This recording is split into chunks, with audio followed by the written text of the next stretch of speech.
What happens when a seemingly unstoppable force comes in contact with an established immovable object? When Godzilla takes on Kong, when two titans of the world game come face to face with each other once again? Well, the answer is simple: complete and utter violence. UFC 281 is slowly coming upon us at the famed Madison Square Garden, and you could have hardly picked a better main event to headline the evening. World's most famous arena! UFC 281 is going down in Madison Square Garden. Israel Adesanya taking on Alex Pereira, the bogeyman of Israel Adesanya's career.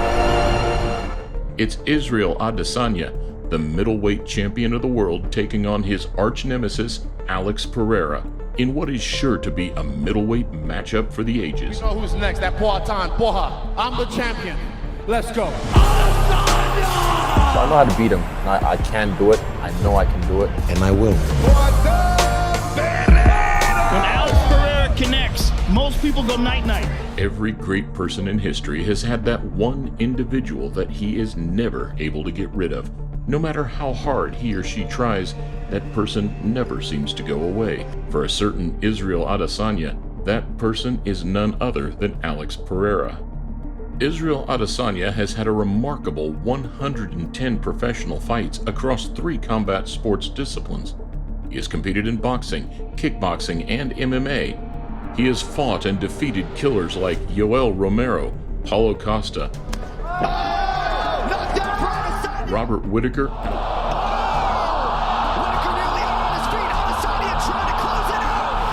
and a host of other world-class martial artists. But the only man that seemingly has Izzy's number when it comes to striking is Pereira. Out of the red corner, a kickboxer. He stands 6 feet 4 inches tall. Make no mistake about it, Alex Pereira is a scary proposition for anyone in the entire UFC. He hits people and it doesn't even make sense. Really? It's like it doesn't. He's the same size as these people. Yeah. But he hits them. It's like he's a heavyweight and they're a lightweight. I'm telling you. His height, size, and insane ability to shut anyone's lights are a set of qualities that will rival anyone else's. Smith over the head of Jacoby. Having made his UFC debut just over a year ago, Alex Pereira has had one of the fastest routes to a UFC championship in the UFC. When this fight was made, I felt like it was the right fight if you're trying to fast-track Pereira to a title fight. And that proved to be absolutely true. We know who's next. That Poatan. Trust me. The first time I told you, it was an error on my part spamming right hands, and that was in kickboxing. It's easy to knock out the homeboy, what's the hillbilly's name? Because he was parrying the jabs. But like I said at the press conference, next time I put you on skates, you're gonna get frozen like Elsa. I'll leave it at that. He has only fought 3 times in the promotion, but the impression he has fixated in the minds of many MMA fans is one of a veteran following a range of high-flying and impressive techniques coupled with insane power in his left hand. But regardless of all his quality and past success, he will certainly need to be at his terrifying best come November 12th in his fight against middleweight king Israel Adesanya. Only one guy would be excited about knowing that he's going to fight a guy that's knocked him out before. That's Israel Adesanya.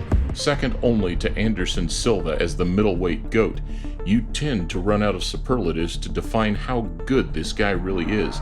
The speed, angles, and overall striking ability are second to none in perhaps the entire history of the UFC.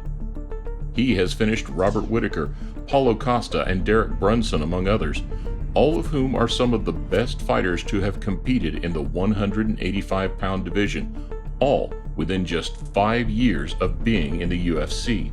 His ability on the mic, as well as in the octagon, has seen his stock elevate to truly global stardom. Overly inflated balloon animal. This heavy-ass Ricky Martin wannabe. This China. I don't like this guy, this Israel guy. I want to rearrange his face. Trust me, when I'm done with him, he'll really look like Ricky Martin. Botched. He's like that crazy ex-girlfriend that you dump and won't leave you alone. They'll keep stalking you, scratching your car, coming to your workplace, harassing you, I'm trying to get your attention in every way. I'm your My nightmare. Bro, you're I'll the be there Italian for wet your dream. whole You're life. the Italian wet dream. You ain't no nightmare. Shut the up. And if he wants to maintain such ascent towards greatness, what better way to do it than deliver a monumental win against your arch rival? But if history is anything to go by, this might be a rather daunting task. It's very rare to see two athletes compete against each other across two different sports, but at the same time, it seemed almost inevitable that these two men would have to face each other at least one more time. Ever since Izzy made his UFC debut and became champion, Israel Adesanya is the undisputed king of the middleweights! there was always a strong feeling within the organization that a potential trilogy bout against Alex Pereira would set the MMA world alight. When you're sitting here in my position, you can't give too many guarantees. You know, I could say stylistically on paper, this should be, we feel this is going to be, I guarantee you. I absolutely positively guarantee you that the next fight that Israel Adesanya fights will be absolutely batshit nuts. Israel has had a pretty seamless reign as middleweight champion. If you take away his fight against Kelvin Gastelum, you begin to understand the sort of dominance that he has imposed over this division. But if there was any man tailor-made to beat the Stylebender, then Pereira is certainly the one, and their past fights further prove this fact.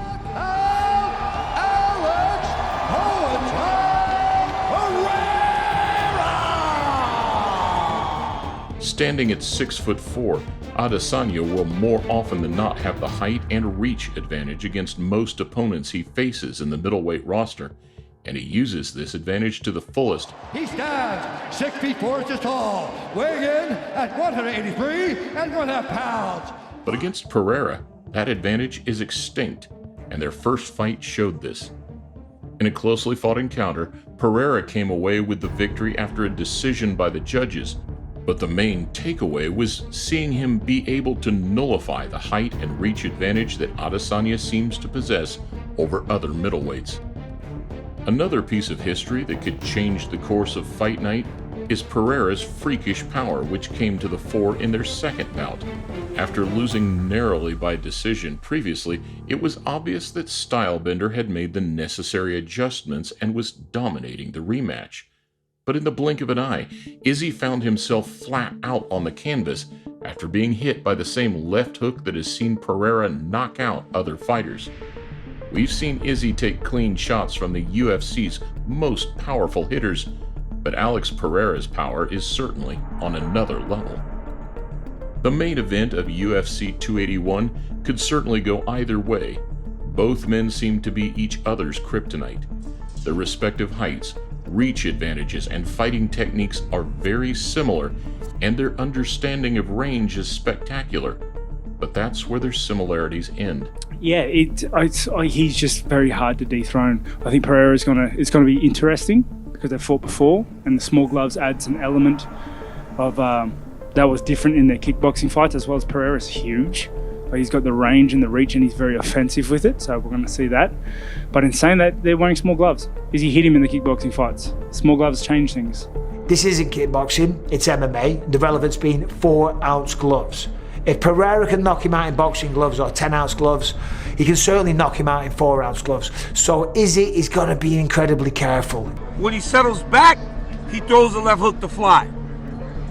Boom, Strickland goes down.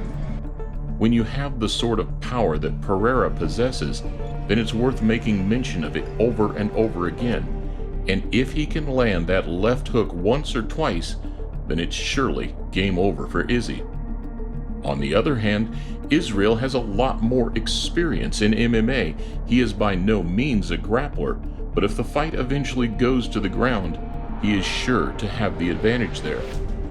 All in all, we are looking at a potential fight of the year contender, and regardless of the outcome, a piece of history is certain to be written. Will Alex Pereira continue to be a thorn in the side of the great Israel Adesanya? Or will Israel Adesanya finally overcome his arch nemesis and take another step towards middleweight greatness?